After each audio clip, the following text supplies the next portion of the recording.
United States of America and to the republic for which it stands, one nation, under God, indivisible, with liberty and justice for all.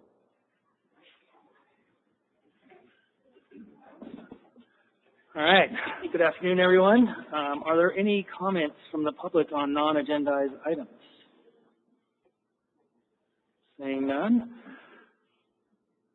Moving on to item 3, any corrections to the agenda or consent calendar?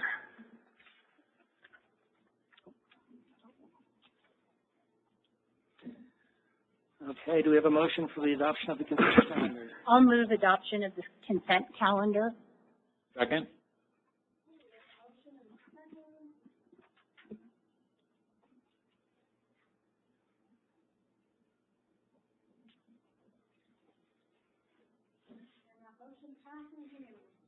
Okay. No items for agenda item 5. Moving on to item 6A, purchase of spare motors for Luther Pass Pump Station. Chris? No? Jeremy? All right. Good. Good afternoon. First, I want to start by introducing my lead man we just hired. That's Ron Gorowski. He wouldn't come up here, so I'm just pointing him out. Hi, Ron. Yeah. He's been bumped up, right? Mike decided to retire, so we appointed Ron. He was the next best candidate. I'm start by saying good afternoon, and we're here again to ask for some more money for Luther Pass. Last time I was before you, we asked for a pump. Now, for the number 3 position, now I'd like to get 2 spare motors, one for the 1,000 horse and one for the 700 horse place. So that way we have reserves. You guys had an opportunity to read over the agenda item? All right, so you knew how we had a period of time where we would have been able to be operational if we did have a spare. So I had only received 2 out of 4 companies I propositioned for quotes for the motors, and I had one that came back low to the quote, and what I'm asking for is actually, I need to see if you guys would authorize a purchase of one 700 horse and 1,000 horse NIDAC motor for Luther Pass spare motors. So we have. You guys have any questions on that? Generally, from my perspective, this is really important that we have these backup motors and things in place in case something goes down. This is of particular interest. Obviously, it's a critical piece of our infrastructure, and we need to have this stuff in place. So thank you for bringing it forward. I just have one quick question. Just, as we approve more backup, this has been going on now for a while. I guess I just don't have a good sense, supportive of this, but like, what has backups and what do not, you know what I'm saying? So is there, I'm assuming that's all been documented, but just in terms of like reference to us, I think that'd be something that'd be helpful.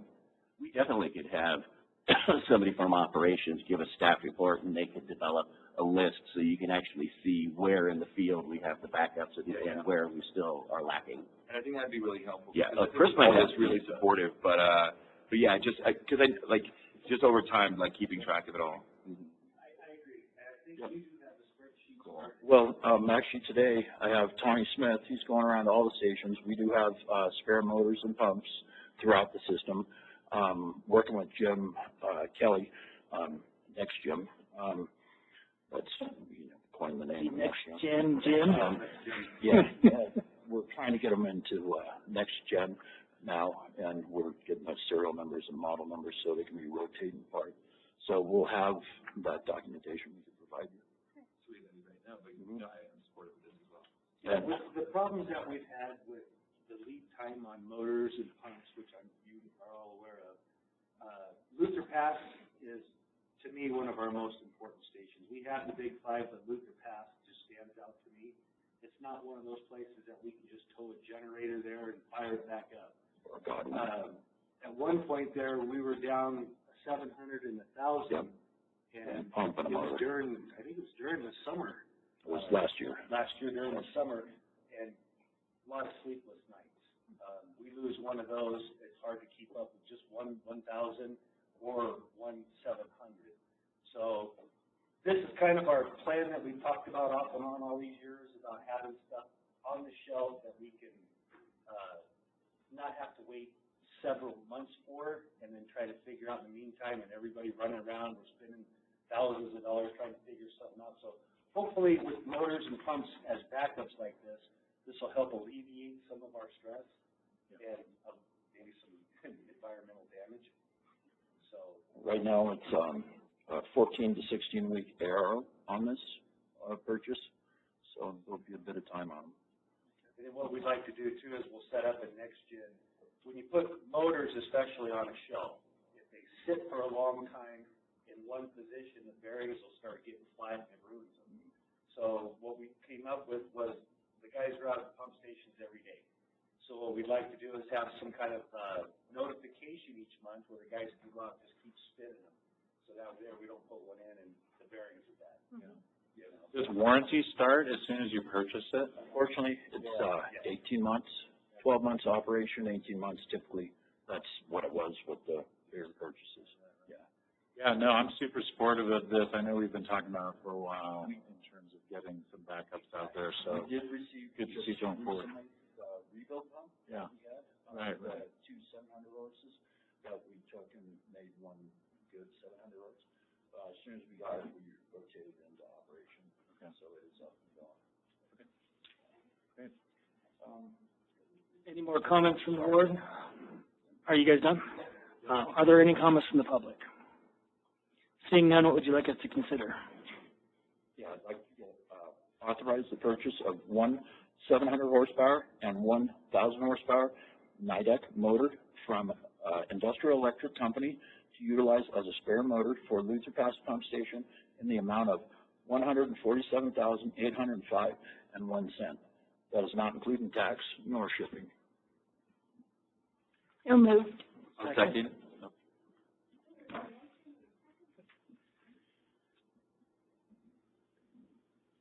Thanks, Jeremy. Thank you. Oh, sorry.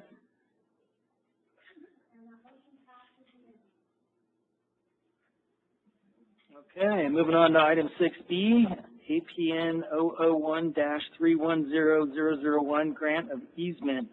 Adrian's not here. I guess it's Chris. Not here, so I'll take this one. All right. Hello again. Caltrans would like to do some drainage improvements on Highway 88 and River Ranch Road, which is down in Alpine County.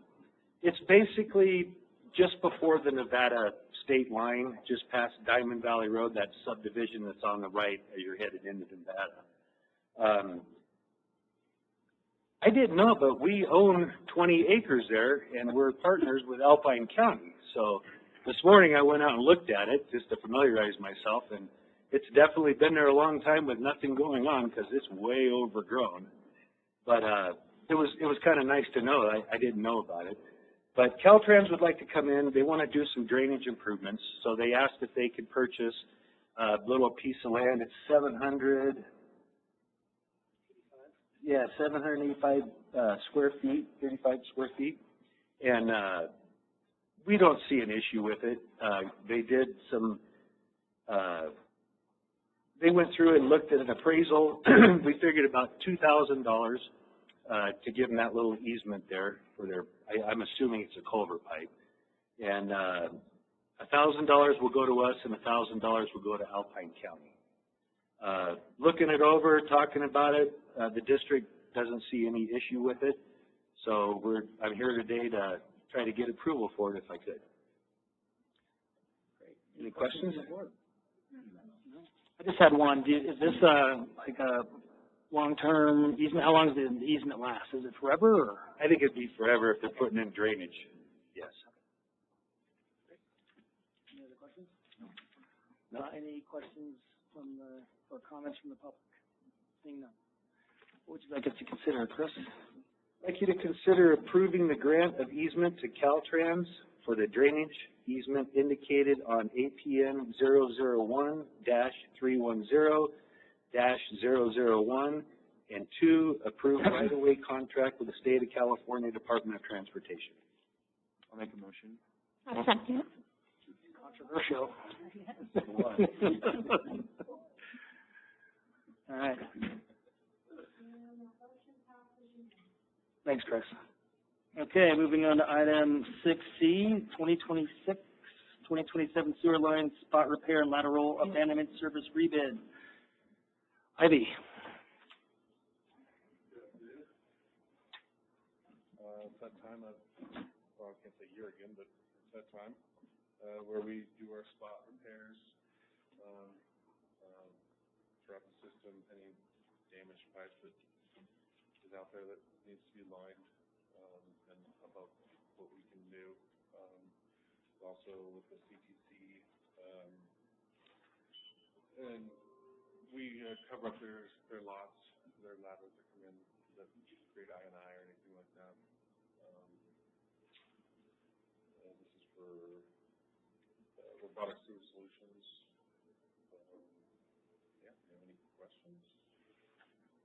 Can you speak a little bit about the funding coming in from CTC? Is the Forest Service going to contribute any, or is it just CTC? Or just CTC. Not quite sure what's going on with the Forest Service. They don't usually want to have anything to do with it. for the Burton Santini labs? Yeah. There's been some back and forth with the Forest Service as far as responsibilities that we're still working out at this point. So when we come across some of the I&I, we're just to get that, we're going to go ahead and seal them up. Keep track of those.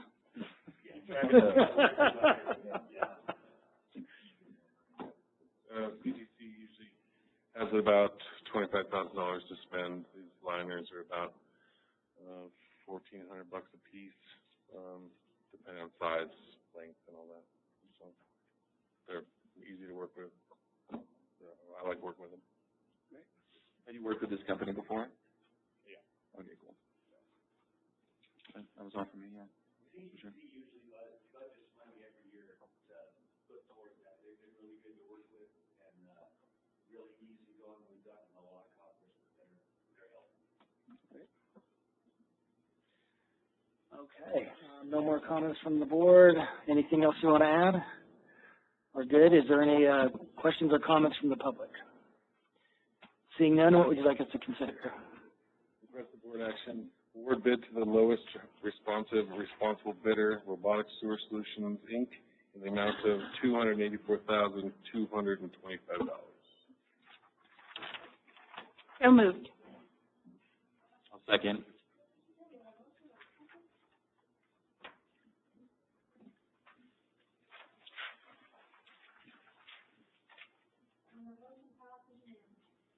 Thank you, Ivy. Okay, moving on to item 6D, purchase of 2026 Ford F-350 flatbed truck with Travel Vac 300 vacuum unit. Sounds like something to drive. Good afternoon. Okay, truck 61. It's a truck that's used 7 days a week, almost 24 hours a day. It's our main shut-off truck for service lines, main lines. It's got a vac on it to where we can clean out the standpipes so we can get down to the valves. Been doing well for 14 years, but it's got a lot of miles on it. It's got 193,000. This was like maybe a month ago, so it's probably more, and about 14,000 hours. So it's time for a new one. I'd like to purchase it as a combination, as a package deal, as a new truck, a new Ford flatbed with a travel vac setup on it, ready to go, and just need for us to set it up.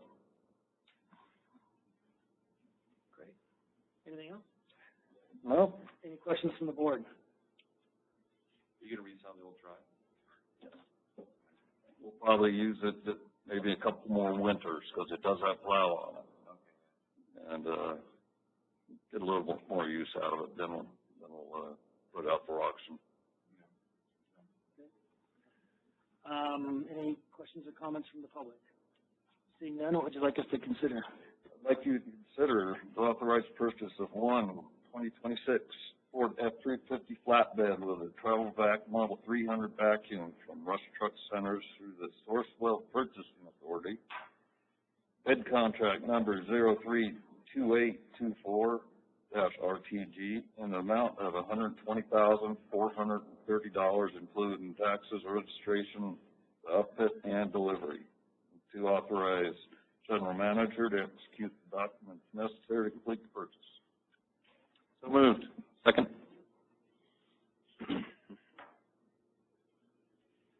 you going to say something, Melanie? Yeah, I was going to say, okay.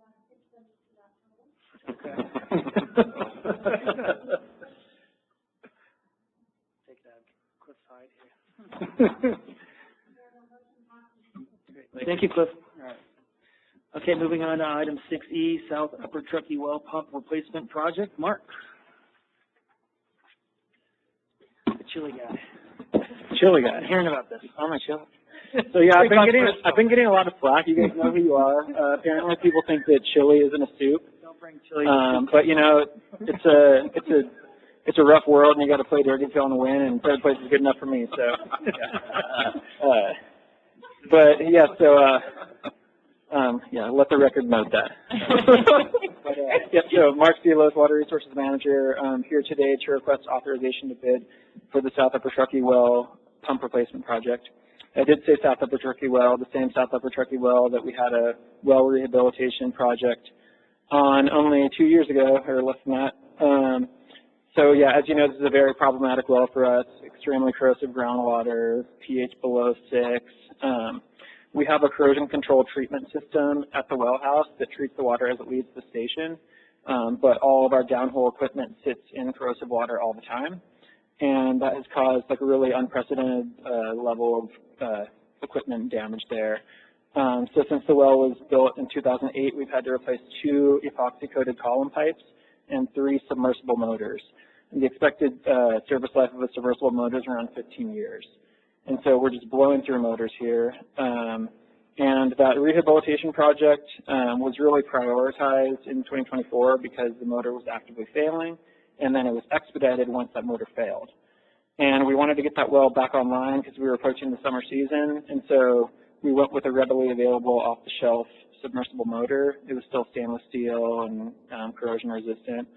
And we did that to avoid a lead time for a premium motor that would have been a year lead time. And so we had our contractor install that motor. It failed, unfortunately, in November 2025, which is only 15 months after installation. Warranty period was 12 months. So we were just out of warranty, and this kind of got us thinking, like, we really need a long-term solution for this because we can't just keep blowing through motors here. Thankfully, there is a solution, and it's to replace the submersible system with what's called a vertical turbine pump. And so these pumps have no electrical gear underwater. So it's just the pump underwater. There's a long line shaft that goes down to the pump, and the motor and all the cables and instruments are in the station. And we've typically avoided these at a lot of our stations because of noise considerations, because they are noisier. However, that bubbler system that we have for corrosion control there required the installation of a very robust soundproofing system. So if there's ever a station to install one of these, it's this. And yeah, looking at like the decibel ratings for the corrosion control system will be well within the tolerances for the pump, so it's not expected to cause any other kinds of like noise concerns. And so to look at the difference between the submersible and vertical turbine, we did an in-house alternatives analysis that included a life cycle cost assessment. And just from a cost perspective, we're estimating over a 30-year period, we'll save between $175,000 and $625,000 with a vertical turbine pump over continuous submersible replacements. And then that's also not really considering the, I guess, opportunity cost of lost operation, downtime. And so we were able to do this entire design in-house. And we have a construction estimate of $250,000. And if this is approved, we could advertise bids tomorrow. And so, yeah, before I give you my requested action, do you have any questions? No, it's been talked about in the office for quite a while, so. Yeah. And then the pump unit itself, do we have any concerns about it corroding and going south on us? Or? So it's a 316 stainless steel unit. It is expected that over time the tolerances will widen a bit on the pump, but it'll still continue functioning. It won't lead to failure. You know, a stainless pump will last less long, I guess, in this environment than in like another well. But yeah, we've seen like, so Tahoe well is a good example. We have like around neutral pH there, but we've had the same vertical turbine pump in there for over 30 years. And so, yeah, we expect it to stand the test of time. Just thinking about noise, I can't picture the kind of the adjacent land uses off the top of my head. So like, Yeah. around in the park. So like across the street is like Forest Service land. It's the Christmas Valley bouldering area if you go climbing. Yeah. And then, so it's like on the corner of Egret and South Upper Truckee. Okay. And so there's like one house behind it and then kind of one house across the way, but it's like they're pretty far away. Yeah. And yeah, I don't think we get complaints due to the blowers. So yeah, the blowers are very loud. When you're in there, like you need earplugs and everything. And yeah, so. Cool, yeah, I know that was it. Great. Anything else? No? Any comments, questions from the public? Seeing none, what would you like us to consider? Adopt the plans and specifications for South Upper Truckee well pump replacement project per California Government Code 830.6 and authorize staff to advertise construction bids for the South Upper Truckee well pump replacement project. I'll move to approve. Second.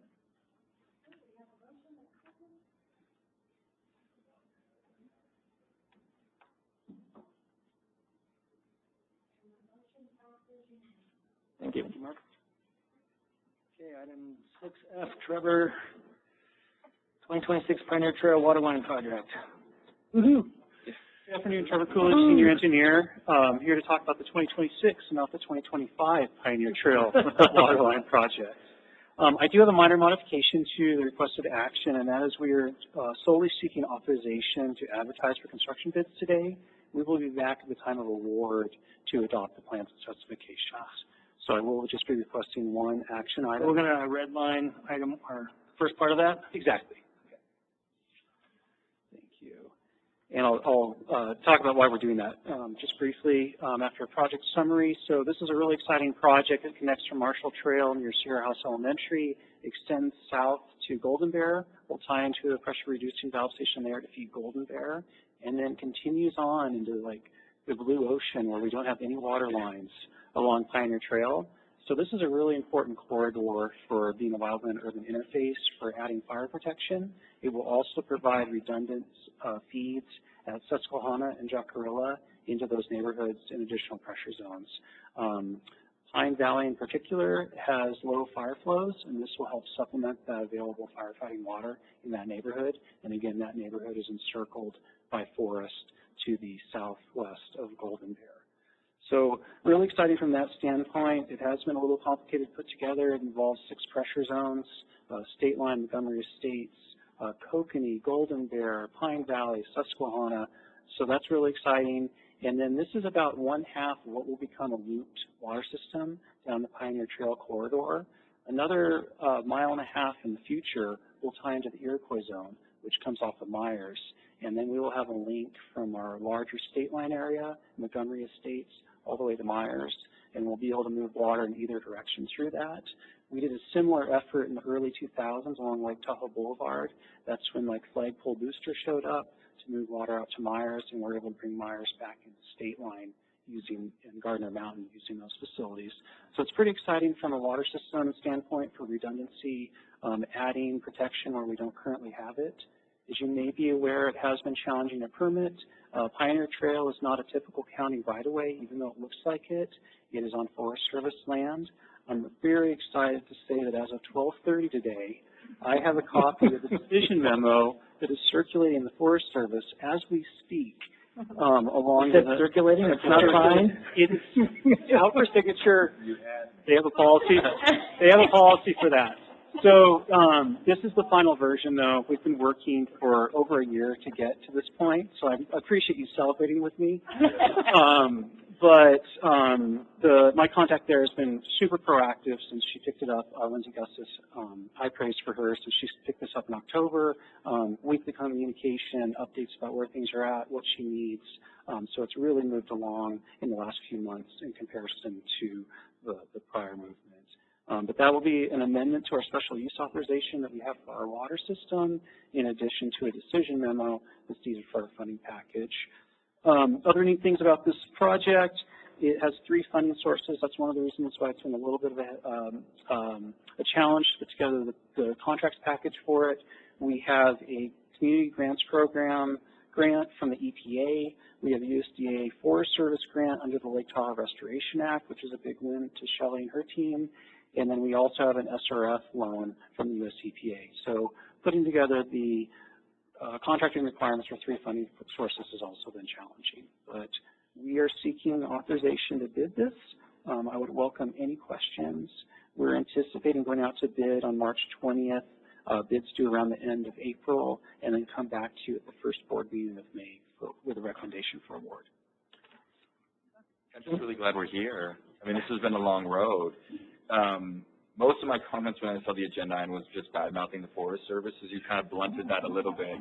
But no, great work. I mean, I know all the steps, like, this has been a long time in the coming, so great work, organizing on the pieces and finally getting through the Forest Service.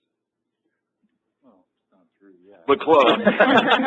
So, just a quick question on the special use permit. Is it a larger footprint? It's not tied to this project limits, is it? Or is it? So we have, again, in the early 2000s, we consolidated all of our water system under one permit and our sewer system under another permit. So we have 2 master special use permits, but they only cover like existing parcels, existing corridors. So this is an amendment to add on to our existing special use permit for the water system.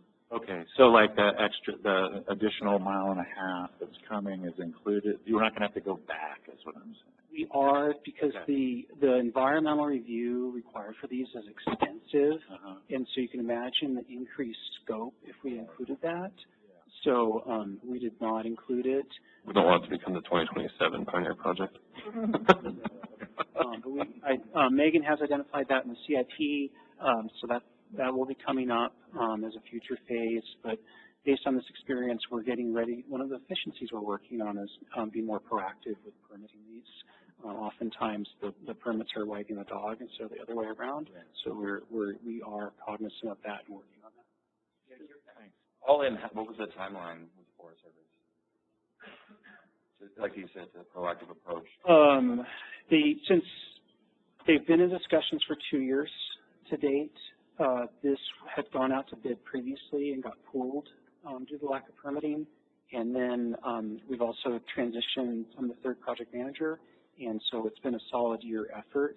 Forest Service really likes to know a year ahead in terms of what they'd like to be working on. So if you want to be on their work plan for next year, you need to let them know right now. Are we on the work plan for the other part of the line? That is out just far enough. Yeah. Not quite. Yeah. But we have scrutinized like our Tahoe Mountain, our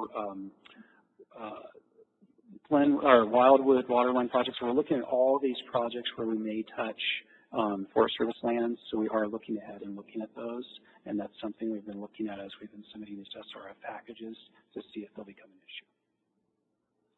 And then can you comment on our utilization of that cattleman's property? Is that the correct term for the one properly? It is the cattleman site.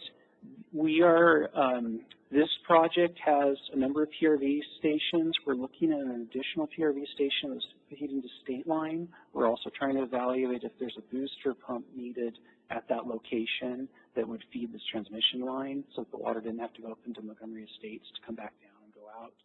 So we've have a focus on the lower Montgomery Estates area where we also have a lot of water leaks due to high pressure. I believe customers are up over 150 PSI in that area. So there's the potential to create another pressure zone there. So we're not moving on the cattlemen's property yet, but there are a lot of potential solutions that are going to come out of that area and that property. All part of the master plan. All right here. Okay, are there any more questions or comments from the board? No? Is there anything else you wanted to add? No, thank you. All right. Is there any comments or questions from the public? Seeing none. Seeing none, what would you like us to consider? I think we're going to start I'm requesting the board authorize district staff to advertise for construction bids for the 2026 Pioneer Trail Water Line project. I'll move to approve. Second.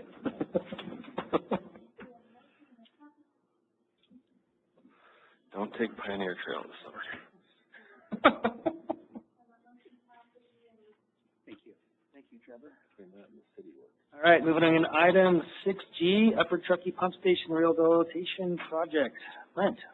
Good afternoon. Clint Dolgoski, Senior Engineer, Upper Truckee Pump Station Rehabilitation Project. Probably the last time you hear about this one. We're finally wrapping it up after about 3 years.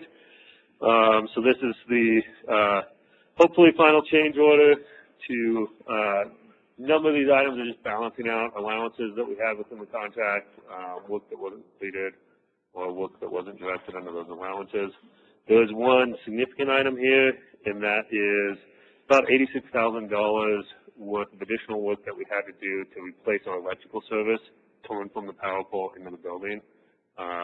When we got out there and started working with Liberty on permitting, they pointed out that our existing service was undersized compared to the new equipment that we were putting in. So we did upsize the pumps at that station. We upsized the electrical panels to be big enough for future demands if we ever needed to upsize them further. And so based on those panel sizes, we needed to replace the transformer, the wire and conduit coming from the pole, and all the way into the building, the new meter, things like that. So that was about $86,000 worth of work, working with that, and the other items are pretty minor. So any questions? So we didn't anticipate the change in the power supply and... No, that was one of our, kind of frustrations that we missed that during design. We'd reached out to Liberty during design, didn't, have a good communication path at that time with them. That would have been 4 or 5 years ago now. And so we really did miss that in design. We were able to add it in, working with them closely. We've since gotten a lot better with our communication with Liberty, and, treating us like partners these days and meeting with them frequently and coordinating on all our projects and getting out ahead of this stuff. So we've learned some lessons on these last couple and getting ahead of them on the next one. So just in terms of process, like this type of project does go through a review from Liberty in terms of like the types of changes we might make. Is that something that? It didn't. Future projects, basically, we're kind of sitting down with them as we're conceptualizing the project and asking them to get out there and look at like the existing facilities. We ran into a similar issue with Tahoe's pump station, where it should have been a simple permit application of like for like. We're just going to reconnect our new stuff to the existing infrastructure. And then when we got out there to do that permit with them, they said, whoa, this stuff's actually as old as all of your stuff you're replacing. So you need to get this stuff replaced. And in this case, upsize. Tahoe's, we didn't need to upsize it. We just need to replace it due to its poor condition. Whereas this one, we replaced it and upsized it. So at the end of the day, this thing's going to be less 27K. Is that what you're saying here? That will be the total on this change order, and the total change orders to date on this project come out to about $174,000. But if you recall, a few of those items, one other things related to this contract, but not at the station as well. Any other questions from the board? Comments? Yeah. Any questions or comments from the public? Saying that, what would you like us to consider? Approve change order number 3 to TNS Construction Incorporated in the amount of negative $27,116.60, and authorize the general manager to execute change order number 3. I'll motion. Second.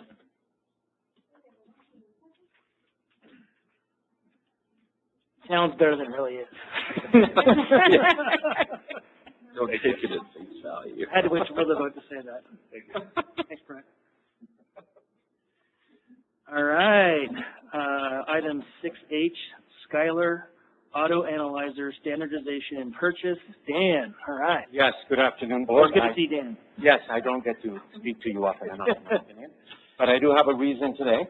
I am asking that you approve the sole brand purchase of a Scalar SAN++ Auto Analyzer in the amount of $80,300. This is an instrument that is going to be replacing something that has been in our lab since 2005. The previous lab manager had given this instrument a 15-year lifespan and had put money for the replacement for 2020. I have been delaying the purchase of this instrument. I thought our instrument was surviving well enough, despite the best efforts of my staff to convince me otherwise. And even, even Chris Kelly from IT has had it with this instrument. As far as you're concerned, it might be from the 19th century. Its software is no longer secure. It's isolated from the rest of our system. We have been, building little parts for it, gluing things together, and it has been working just fine. No one in my staff is as proud of that as I am. They've had it with it. 15 years, or I should say now 21 years ago, when we were looking for a replacement at the time for what we had, which was called a latchet, the previous lab manager, he was very thorough, and he looked at all the options at the time. And the clear winner was Scalar, because it used glass piping. At the time, its software was superior to anything else we saw. The only drawback is that this company had only been around for 3 years at the time, and it was from Europe. And the manager did not think that this was a good risk, that these instruments take continuous customer service. They have moving pieces, there's chemicals going through them, so they're always needing us to call customer service. And he didn't want to risk it on a company that was as new as 3 years. 2026, now this company is very established. It's become one of the leading manufacturers of this instrument. When we went to conferences, there's a couple of other brands, including the one we had, that we don't like its customer service. And we were pretty convinced that yes, we would now try to see if it was worth us looking into a purchase without bidding.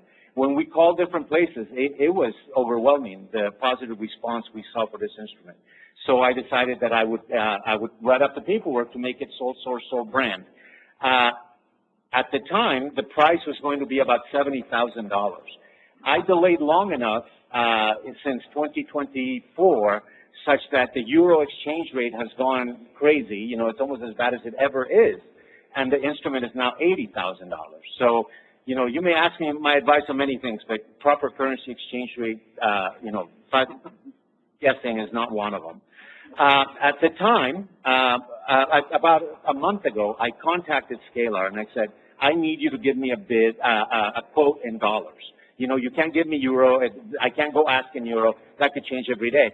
And if you could make it $74,999, all the better. Then I don't have to necessarily risk that my board will say no. I didn't hear from them, believe it or not, until today.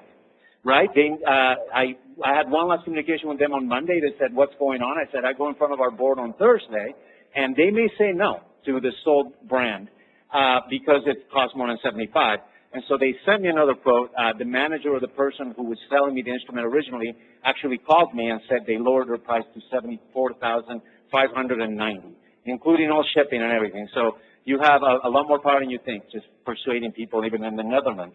So that's where we are now. I thought I'd still come in front of you and present to you this purchase, but in all likelihood, it will be under the $75,000 limit. So that's where we are with that. I can go over all the things. No, that's all right. It's okay. It's all right. No, I just a couple things. I just want to say thank you for the work you guys do in the lab. I think it's really important to maintain our, ratepayers' confidence in the quality of the water, and the work you do is very important. I just want you to know that. Thank you.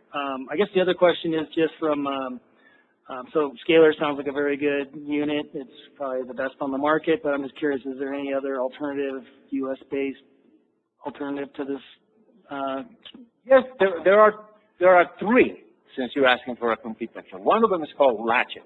It's the company that we used to use back in the 90s, and we do not like it. We did not have good luck with it, at least back then. It's when I was learning how to use the instrument, and they had terrible customer service.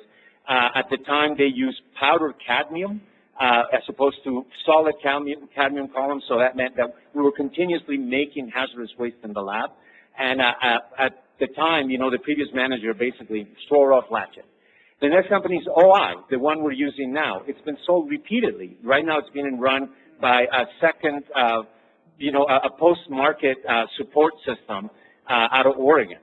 The original company no longer supports this instrument. It's much too old, and we don't want to talk to a second source, although they've been okay. They tried. The company that came the closest is one called Seal, which is also out of Oregon. Their prices are very similar, although I don't know now with the exchange rate what they became. The biggest attraction I had for them is that they have webinars all the time on how to better use these instruments. But the webinars apply to anyone who uses this type of instrument. When I talked to different people at conferences about Seal, they did not like that it had a lot of plastic, and plastic is the thing we always have to replace. Scalar uses glass on almost every part of their component.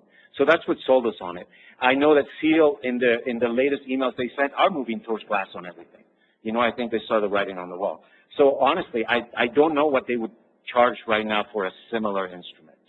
But yes, there are at least 4 competitors, or 4 different companies. So for the, I guess the expected life of this unit, what are we anticipating, 15, 20 years? I would say at least 15 years. If I'm in the lab in 20 years, I'll say 20 years. I think if the instrument is still running and we're able to get it to work, it'll be fine. But I'm thinking the previous assessment of the previous manager is correct. It'll probably be about 15 years. Any other questions or comments from the board? I want to nominate Dan for all our international negotiations. Work on his exchange rate. Not the finance. Yes. Unfortunately, they don't give classes for this instrument in Holland.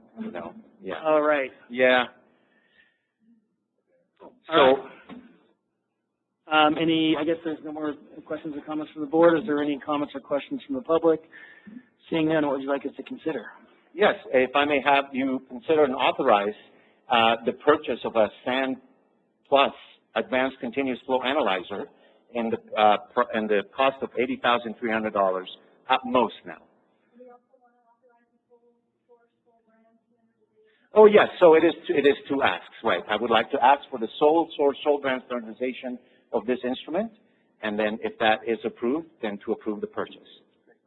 I'd move to approve. I'll second.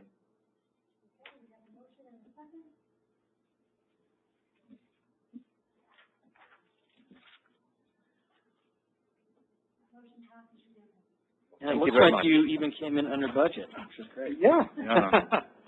Fancy that. Thank you, Dan. Okay, Appreciate it. Okay, moving on to Chris Skelly, standardize on next-gen enterprise asset management and improved renewal authority. Good afternoon, Director Ronzos and other directors. So here before you today to request the board formally standardize on the next-gen asset management solution as the district's enterprise asset management product. I also would like authorization or for the board to determine NextGen, the company, as the sole source reseller for their software and licensing and support services, and finally authorize staff to renew the fiscal year 26 software contract with NextGen in the amount of $100,000. So just to remind the board, we went live with NextGen last year. The adoption rate has been really well received by staff. When we first went live with NextGen worked with the district and allowed us to have unlimited licenses to see how many people actually were using it on a concurrent basis, which is their typical license model. NextGen did an analysis recently, and they saw about 35 people concurrently. I'm looking back at Jim. we're typically, on a day-to-day basis, logged into the platform at the same time. So that 35 is just above their lowest model license, which was the 75,000 that we entered the contract with last year. And then upping that to 40 licenses for concurrent users brings us up to the $100,000 a year. So you're doing 40? Yeah.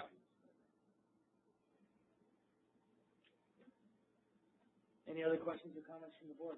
I mean, I guess, excuse me, from adoption, like you said, a year ago to today, I took this as a sign in terms of your, you being satisfied and everything else. I mean, just any other, kind of comments to the program, benefits, anything like that? Yeah, so we're kind of in our phase 3 of rolling the software out still. We're reintegrating a lot of the stuff that a lot of the software data points that we had integrated with maintenance connection. So we're reintegrating all that into NextGen now. NextGen has been great working with us on those different, micro projects, if you will. So we're looking at future ability to actually move from reactive maintenance and scheduled maintenance to predictive maintenance, right? And so bringing in things like SCADA information into NextGen so NextGen can see run times and vibrations and all sorts of things to help us get a handle on these issues before they become a major issue. So, yeah. Any other questions, comments from the board? Chris, I did bring this up a ton of questions before the meeting. It was just a basic question, just to put it on the record, just so that others are aware. But I was just inquiring about like multi-year, because if we're going to commit to this, right, and maybe it's not this cycle, but future cycles, if we're committing to this system, maybe trying to look at like 3-year contract or something to not only maybe get better pricing, even though I don't see that a lot these days anymore, but just not having to go back administratively even every year to us, because I think we're committing. Sounds like it's going well. So. Okay. Any questions or comments from the public? Seeing none, what would you like us to consider, Chris? So the requested board action is approved standardization on the NextGen Enterprise Asset Management software platform as the district's enterprise asset management system. Approve a sole source determination for the NextGen EAM licensing, support, and maintenance renewals as the publisher. And authorize staff to purchase the fiscal year 26 renewal of the district's enterprise asset management software solution from NextGen Asset Management in the amount of $100,000. So moved. Second.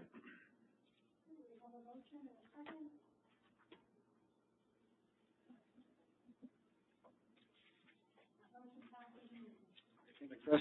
All right. All right, moving on to 6J, Pioneer Trail Waterline and Pressure Reducing Valve Upgrade Installment Sale Agreement. Andrea. Good afternoon, President Ramsos and Directors. District staff have been working with the State Water Resources Control Board to access a state revolving fund loan to finance the Pioneer Waterline Upgrades and Improvement Project. Resolution number 3327-26 requests approval of the installment sale agreement in an amount not to exceed $979,649, which is the current budgeted amount of the project. The loan includes a term of 25 years at an anticipated interest rate of 1.9%. The project is dependent on this funding source, and the associated annual debt service payment is built into the district's long-range financial forecast. Do you have any questions? Any questions from the board? No, I like that interest rate. That's really good. I was telling Andrea the same thing, because we had noticed for a while the rates have been creeping up just because general rates have been going up quite a bit. But with the last 2 or 3 cuts by the feds, which isn't a point-for-point action really, because when the Fed reduces rates, it's generally affecting short-term rates, but there is trickle down to long-term. But it was very nice to see that it was below 2%. Yeah.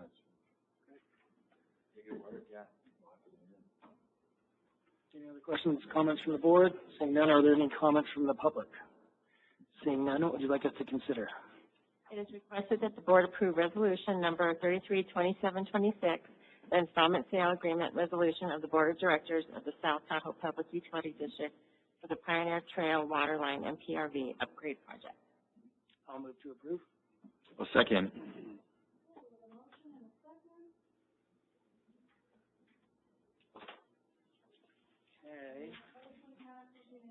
Okay. Great, thank you. There's a hidden addendum.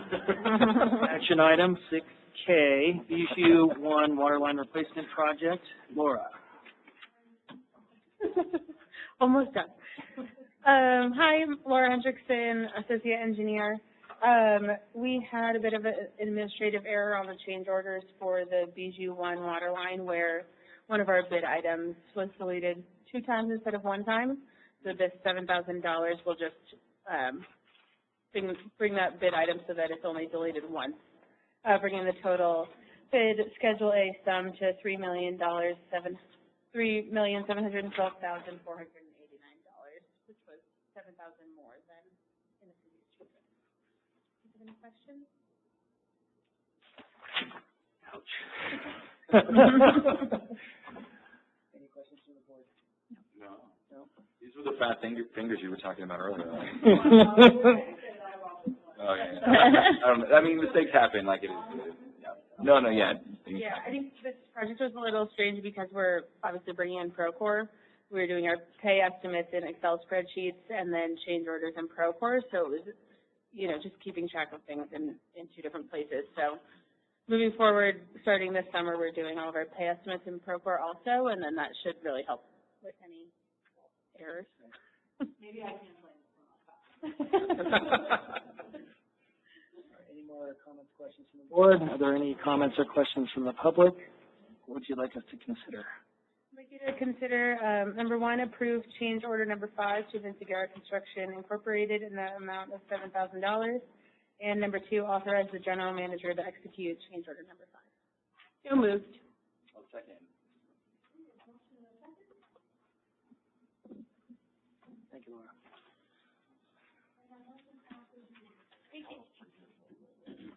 All right. I'm glad it wasn't $70,000. I know, that's what I was just going to say. You're going to make a mistake. Okay, moving on to item 7, standing and ad hoc committee and liaison reports. Let's start with you, Mr. Exline. So I attended my first operations committee meeting on February 10th. For that I had I think 8 years or 10 years. Yeah, big. I mean, all they talked about was neck and chain. Thank God they're out of it. Stop already. So it's kind of an in-between time of year, so there wasn't a lot on the agenda. I know one thing, which I don't know if Paul's going to talk about, but the Lakeside Emergency Intertie was opened. And the weekend prior, I think. Yes, it was, and it remained open for I think about 3 days. Yeah. And yeah, they notified us.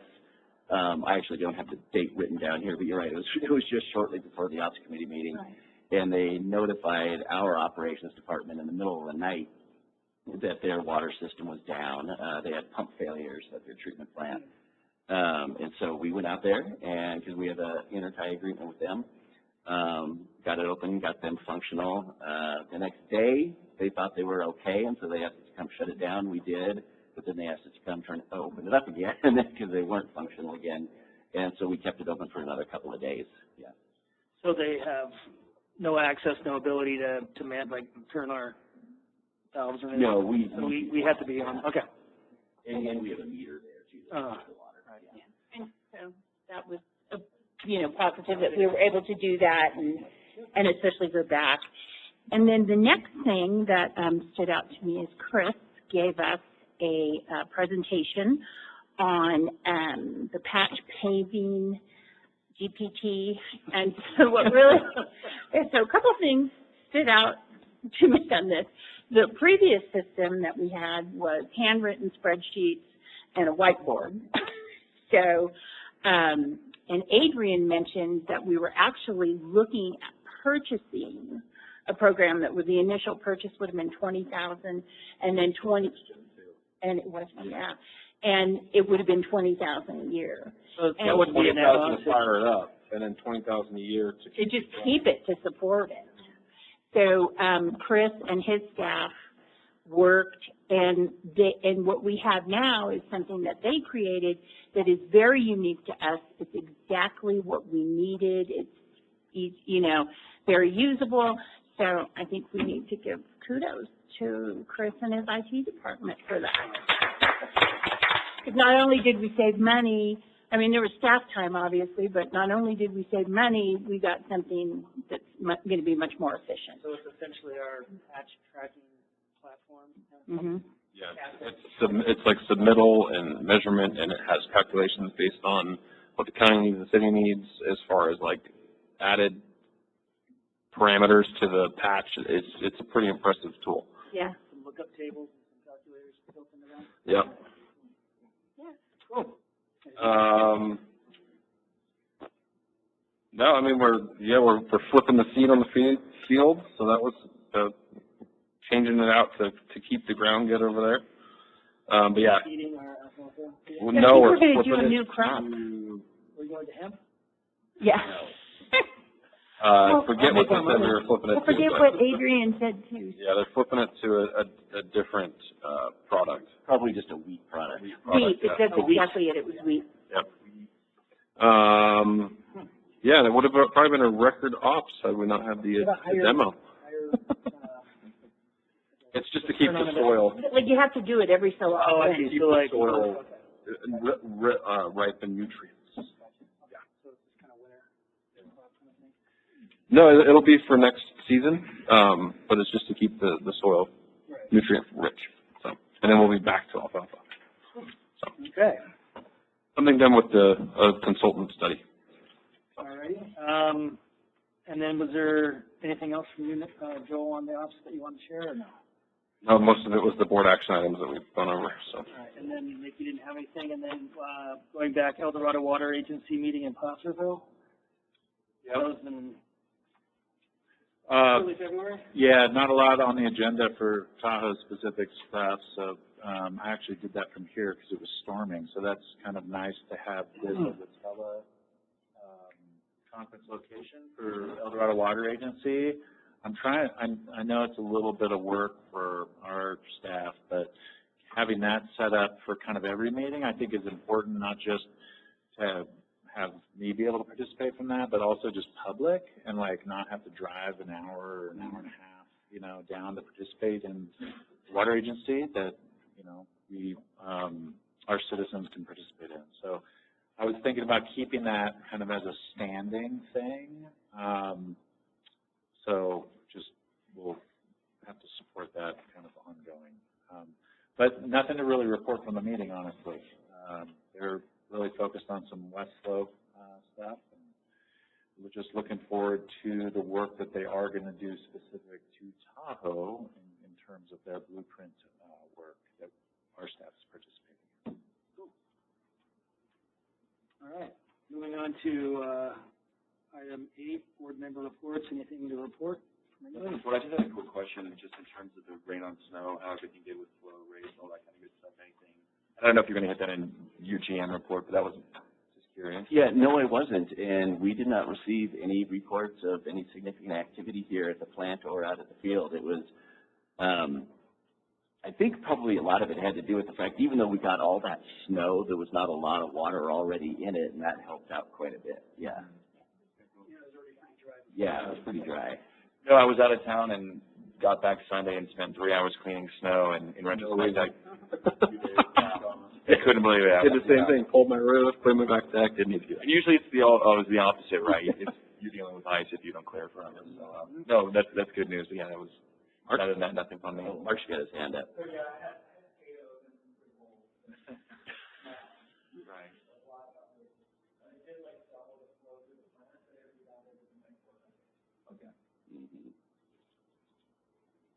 Got high and eye on the CIP. Oh, and also just to mention from the previous agenda item that we did go through the CIP workshop earlier today. So nothing really to report there, although we are making some huge progress in our ability to kind of implement and deliver CIP projects, which is great. All right. Moving on to item 9A, Assembly Bill 1572, non-functional turf ban. Lauren.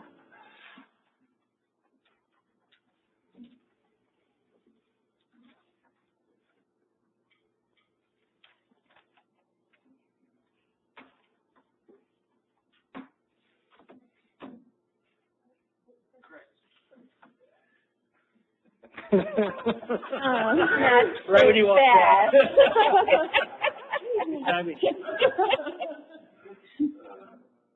It's on ours here. Yeah.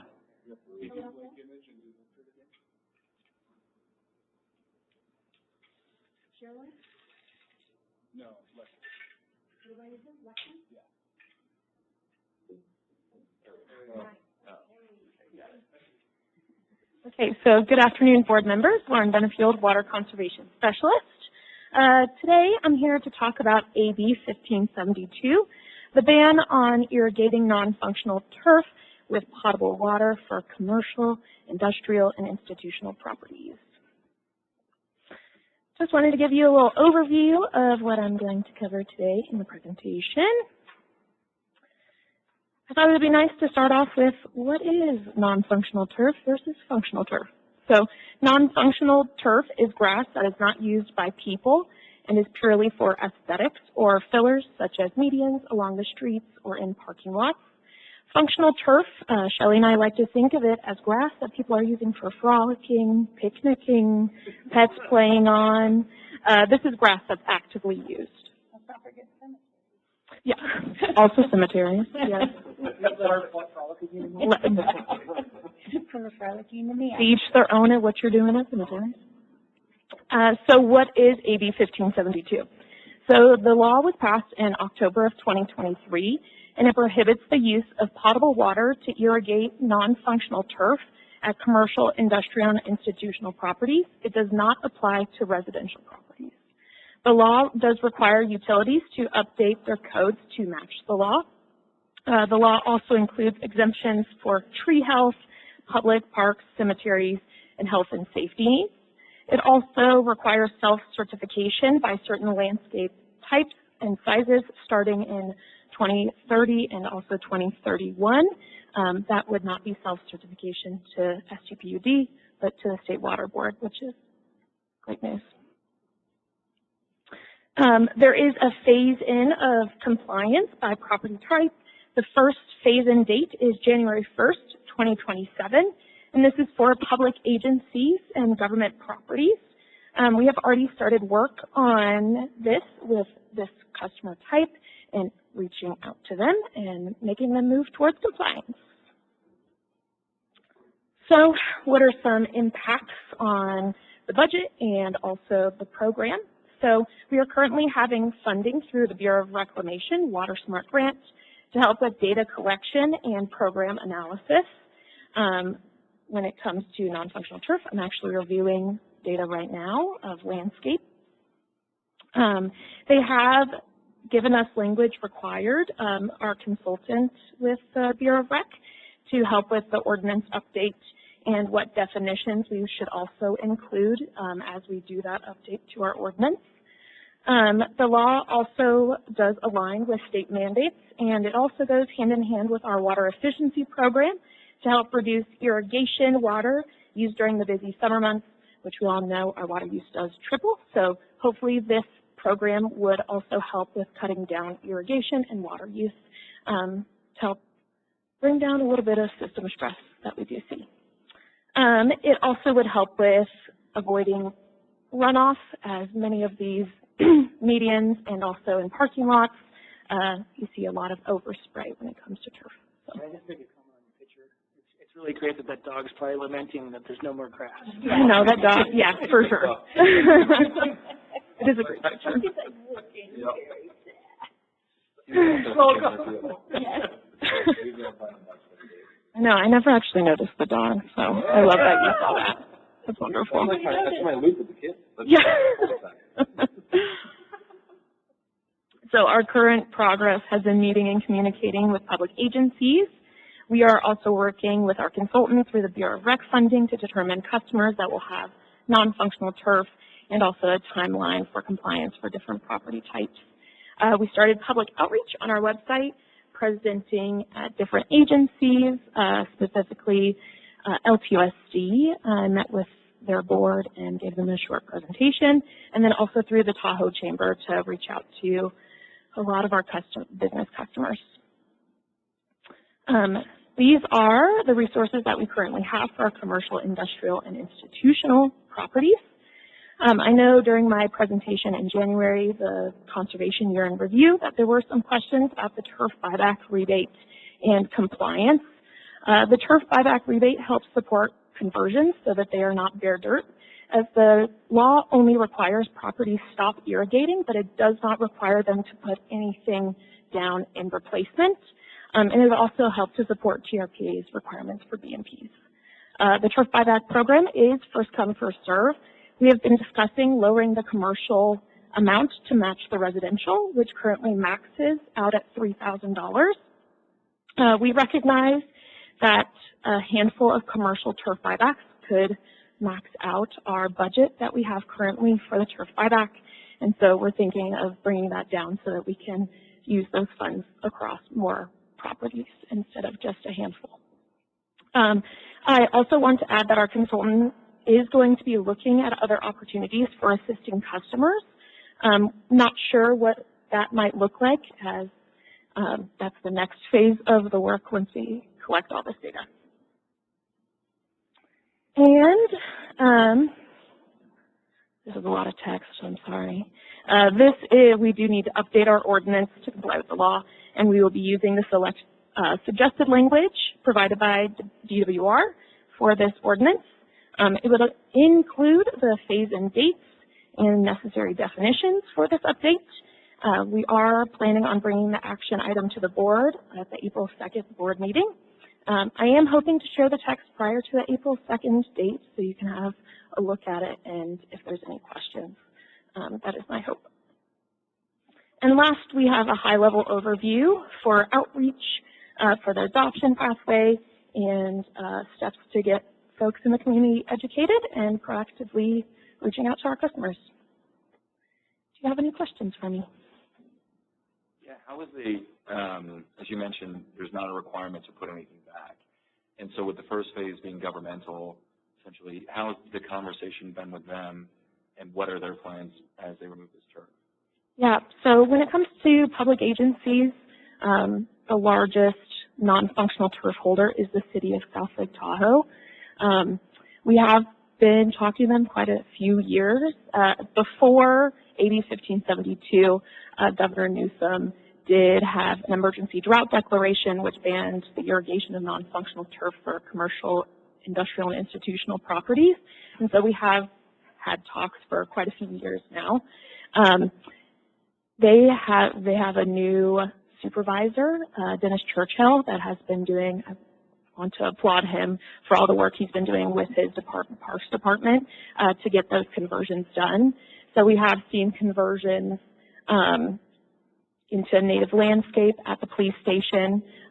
They completed Ski Run this past summer, and then they had hoped to do the senior center, but they ran out of time for completing that turf conversion. We did rebate them. Their council just approved the $15,000 for their turf buyback for 2 locations on Ski Run and then 1 for their police station. For LTUSD, there is great support. There's not a whole lot of non-functional turf associated with the school district. We did go to every single one of their school locations, myself and our seasonal water efficiency technician, Jennifer Cressy, and met with their facilities manager to discuss what is non-functional and what is functional and how they can replace it to keep the school site beautiful, but also recognizing that students use it. Their board was very supportive at that time. El Dorado County would be the next largest. They don't have a lot of grass at any of their sites. They're pretty bare dirt. So they're not concerned, but they do know it's coming because they'll have to deal with it on the west slope. They'll have a lot more sites. And then as you get into the future phases, are you planning, do you have an outreach strategy to the larger commercial office and kind of players? Yeah, so in December, I did meet with Tahoe Outdoor Living, their crew manager, to talk about our garden, but also to talk about, we have this non-functional turf ban. What can we do as a utility to support their customers? Tahoe Outdoor Living is the largest commercial landscaper, and their recommendation was, if you're going to do any outreach before you send it to our customers, can you please give us a heads up, give us a copy, because ultimately those customers are going to come to them and say, how do I comply? And so we do have a very broad look at plan for the future on outreach, but we are hoping to send out official letters this summer, and then we are having our AmeriCorps in August or September go, with a one-pager door-to-door to some of these businesses. Although the timeline is a little bit farther out for businesses in town, we want to tell them now so that they have time to prepare, to determine what they want to do, and also not to stress Tahoe Outdoor Living or other landscapers in our community that maybe don't have capacity to do so.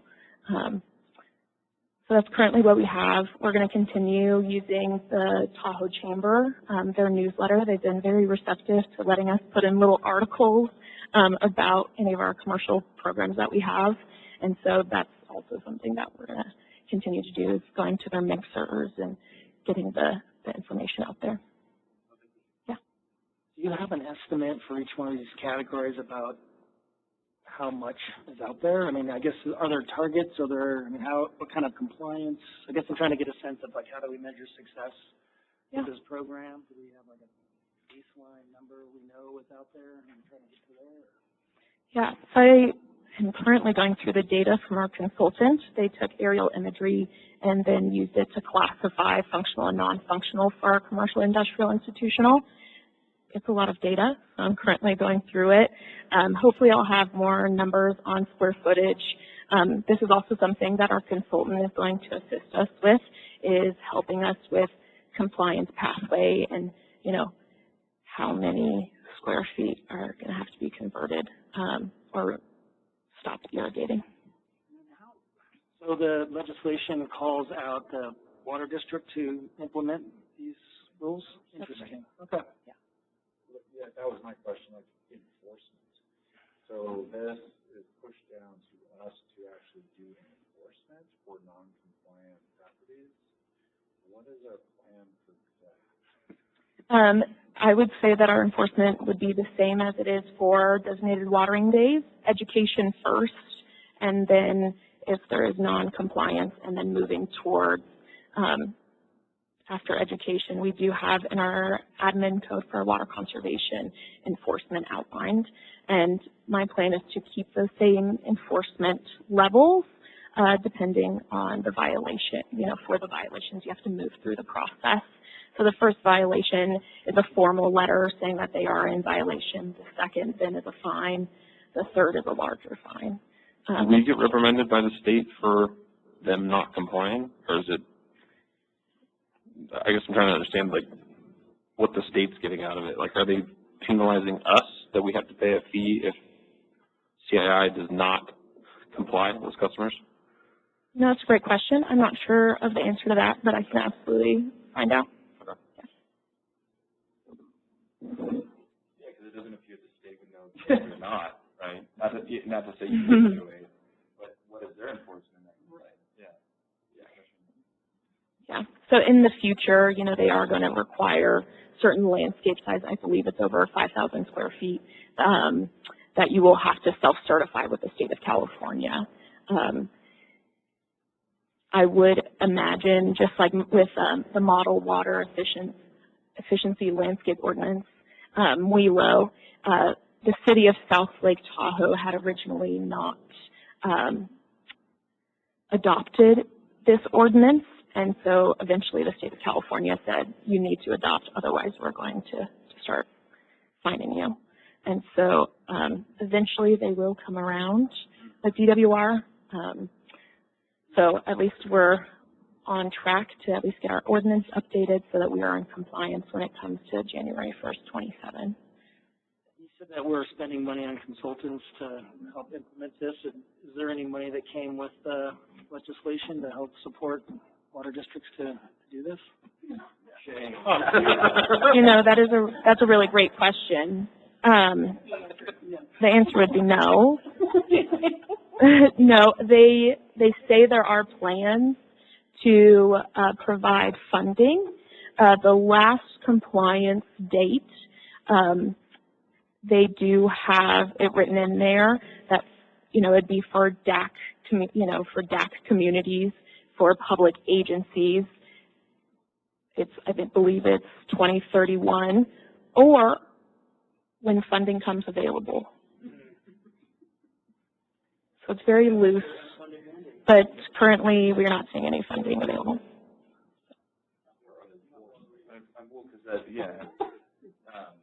I mean, ultimately, I've been anti-turf. I think turf in Tahoe is probably the loan. I've said it many times, and so I'm supportive.